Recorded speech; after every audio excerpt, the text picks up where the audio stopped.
Hey everybody, Craig from Comp Travel here. I have a very, very special guest. I am super excited about this. We have Eric Barbaro, the Executive Director of Casino Marketing at Hard Rock Hotel and Casino Lake Tahoe. Eric, thank you so much for being here. Thanks for having me, Craig. Appreciate it. Now, so we've known each other for a few years now, going back to when you were in Las Vegas, you were a shooting star in Las Vegas.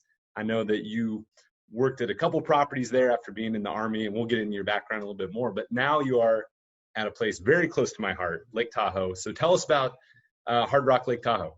I don't know how it can't be a place close to everybody's heart. It's such a beautiful place, and the opportunity to come up here last December was a great opportunity for not only myself and my career, but for my family. So super happy to be here. The brand is so much fun to work for, and so it fits in nicely with my lifestyle as well. So I'm excited. Yes, we just reopened on June 4th, along with every other Nevada casino, it seems like. But we've been experiencing an amazing recovery in terms of reopening from obviously the COVID-19 pandemic, and during the unprecedented times and the closure, we were trying to kind of identify what that recovery would look like, and it's by far exceeded any expectations for the property. And so Lake Tahoe has always been a very outdoorsy location. It's a beautiful place.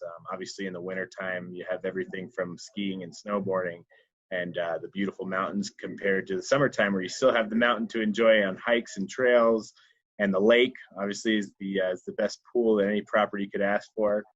But yes, our strategy and motto has been Tahoe Days and Hard Rock Nights, and we continue to see that motto work.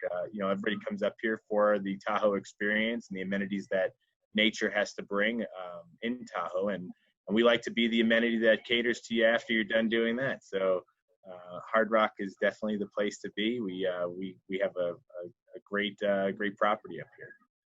You sure do, and the property itself has been there for a while. Tahoe has a long history, as a lot of people know, but turning into a Hard Rock, which I know was a multi-million-dollar renovation, remodel, whatever you call it.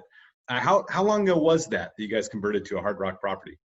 So we just celebrated our 5-year anniversary this January of 2020, and so it's been 5 years that it's been a Hard Rock. But you're correct, the property has been here in existence for long before that.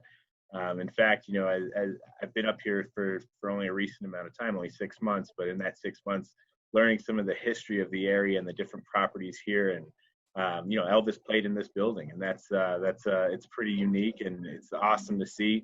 Obviously, every Hard Rock has a Hard Rock memorabilia tour, and our memorabilia here is very, very much driven by Elvis, by also some great celebrities and musicians that have played in the past, not only in Tahoe, but in the Hard Rock family. Hey, I love that about Hard Rock. It is so fun just to kind of walk around and see Jimi Hendrix's headband or whatever. There's always such good stuff. Now, a lot of people may be familiar with URComped. A lot of our customers may be from Florida. We do a lot of cruises, as you know, and maybe they play at one of the many Hard Rock properties out there. But what's interesting about the Hard Rock brand, it's not like a Caesars or an MGM, right? So tell us a little bit about how Hard Rock may be different than what some people might expect. Correct. Yes. So we are all together in the brand. So a lot of the brand messaging that you see is all derived from Hard Rock International, which is our the family member of the brand. Hard Rock Fort Lauderdale, however, does not own the Hard Rock Lake Tahoe, and it seems like that's the case in a couple of different scenarios with the Hard Rock property. So we don't have the opportunity to really cross-share in the data yet in terms of the database. So our offers come independently to the property. So if you've never been to Hard Rock Lake Tahoe, but you have been to Hard Rock Sacramento, you probably wouldn't have an offer from Hard Rock Lake Tahoe, and that's why we thought it was great that you had reached out and offered us the opportunity to share along with your guests as well that you send all around the country. Yeah, no, I'm very confident that a lot of URCompt members will be taking advantage of it, because I've been talking for years about how much I love Lake Tahoe. It's the best place in the world. I met my wife there.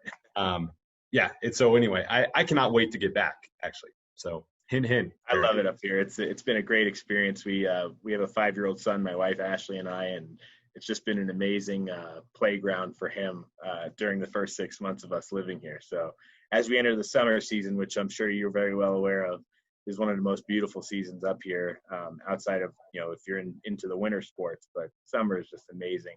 It's a little different than Vegas. Obviously, 2 days ago, we had some snow in June, which I've never seen that before. So it was unique, but you love it, and it's part of the experience. Well, and I know as a local, or when I lived there, we lived there for about 4 years, and obviously peak season is summer and winter because you can ski in the winter, you've got all kinds of water sports, go to the beach and hiking in summer, but don't sleep on spring or fall, because in fall you can see the salmon running up at Taylor Creek. It's just there, although it's a lot of evergreen trees, there's a lot of leaves changing, and spring is beautiful too, spring skiing. So I would encourage everybody, doesn't matter time of year, get out to Lake Tahoe.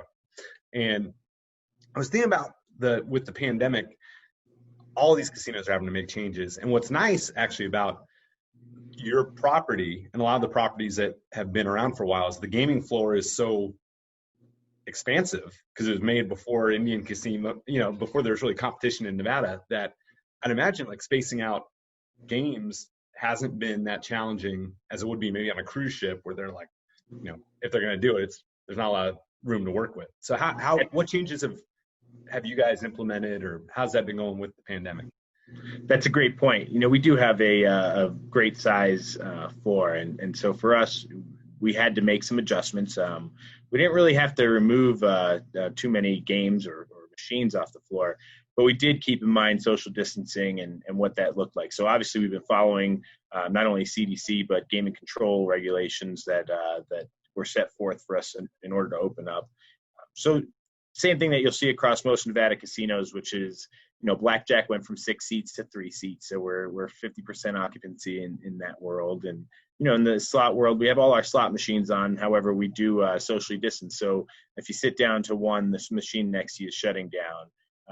And we ask that everybody stay one machine over. So if myself and my wife wanted to walk into the property and play a slot machine, we would be able to sit down next to each other, but the machine next to her and the machine next to myself would be shut down so that the next guest didn't sit right next to us. Just keeping that social distancing going. Obviously, signage is a big change as well. We've with our brand being Hard Rock, we're allowed to be a little edgy, and so, for instance, one of our signs, in fact, displaying social distancing is "No mosh pits, please. Keep 6 feet apart." And so we had a chance to have a little fun with some signage. The property definitely looks great. We had, during the closure, had an opportunity to really touch up on some of the areas, and so now that we're open and seeing the demand coming back, we're really excited to show off the changes. Now, so talking about showing off the changes and selling the property, getting players excited to come visit. I mean, how has it been different? Because obviously most of your casino career, you've been selling Vegas, and obviously there's a lot of things that are unique to Vegas, but what do you feel like when you're selling a Vegas customer on Tahoe, what are you drilling in on? I mean, it's really the Tahoe experience. And once again, I have to go back to the motto of, Tahoe days and Hard Rock nights. We know that people enjoy the natural beauty of Tahoe and the experience of Tahoe. And so whether that's you renting a boat and working through our property and having a package deal where, you could really just customize your trip. We're not just a hotel casino like most of the Vegas properties. And I feel that's the difference is I'm selling we do have the largest pool out of any casino in the community, but I also have the biggest pool in terms of the lake. And so every amenity and every experience that comes with that, if you wanted to, like I said, rent a fishing charter, rent a boat, go on a hike, rent bikes, that's all something that we're prepared to assist with in customizing your vacation and your experience here in Lake Tahoe at the Hard Rock. Yeah, I'm going to be your biggest salesperson because, at the Hard Rock, I mean, there's a lot of amazing things within walking distance. The Heavenly Village, which is just maybe a quarter mile, if that, that is just great shopping, You could walk down the lake from the property, but also if you want to rent a car or something, driving around the lake is one of the most beautiful drives you'll have in your life. So you're right. Of course, yeah. Well, we sit in a unique situation as we hover the border of Nevada and California, and obviously with the restrictions being kind of more released on the Nevada side, the California side, not yet. So certain things, I'll give you an example. A customer today wanted us to set up a shuttle to Emerald Bay, which is a beautiful part of the lake. And unfortunately, the shuttle service is not currently running due to the pandemic on the California side. So, we're working out different ways for us to do it, but the property is prepared to take on those challenges, and we're going to make sure that our guests get to Emerald Bay when they want to go see it. Right. So does that mean people? I think probably normally people would fly into Reno Airport anyway. It's not. They made a lot of I shouldn't say repairs. They built new stretches of highway that make it a lot faster. It wasn't that bad before, but now they've shaved probably 20 minutes off that drive from even when I lived there a few years ago. But you would recommend people fly into Reno Airport and head straight up, right? Yes, for sure. I mean, we definitely see a big bulk of our customers driving up here.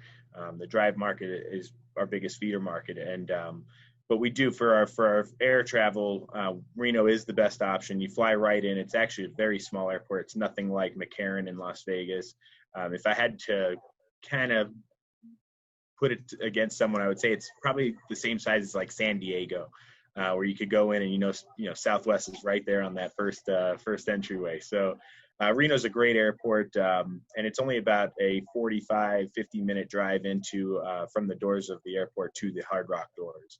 And there is a great shuttle service, fairly cheap as well, called the Tahoe Airporter, Tahoe Airporter, and you can hop on that. They pick you up. They run all types of hours throughout the day, and they literally will drop you right off at the doors as well.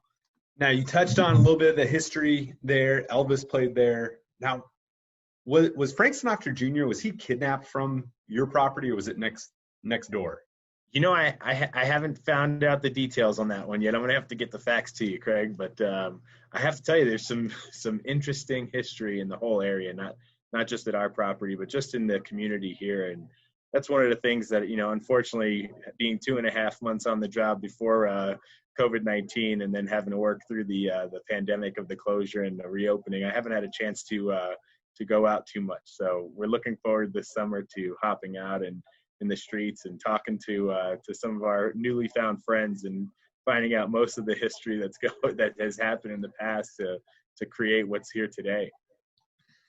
Well, before we wrap up, I do want to talk about your history briefly because it is very interesting. I think I talked about it at the top of the interview. So you served in the military, and so thank you for your service, of course. But thank you, I appreciate that. So, and we appreciate you. And I'd love to hear that transition. What happened? How did you get out of leaving the Army? How did you decide to get in the casino business? Well, my father has been in the casino industry for over 20 years, and that's how I'm originally from New York, Brooklyn, New York, and my father moved here. I was just finishing up school, and I was working at the front desk at Treasure Island for MGM Resorts International. At the time, it was actually Mirage Properties under Mr. Wynn. And I had an opportunity, 9/11 had happened, and being from New York, I was a young, upset young man that wanted to do what was right, or what I thought was right at the time. And I enlisted. I was a M1 tank crewman, and was attached to the 11th ACR out of Porter, California, and did that for my total enlistment of 6 years. And when I got out, Mirage had kept me in my position, saved my job for me. So when I came home, I had the opportunity to work in casino marketing as a coordinator, and from there became a casino host. Worked at Mirage, Bellagio, and then I went as the vice president of casino marketing at the Tropicana under the Yemenesian family, and transitioned in through Penn National Gaming.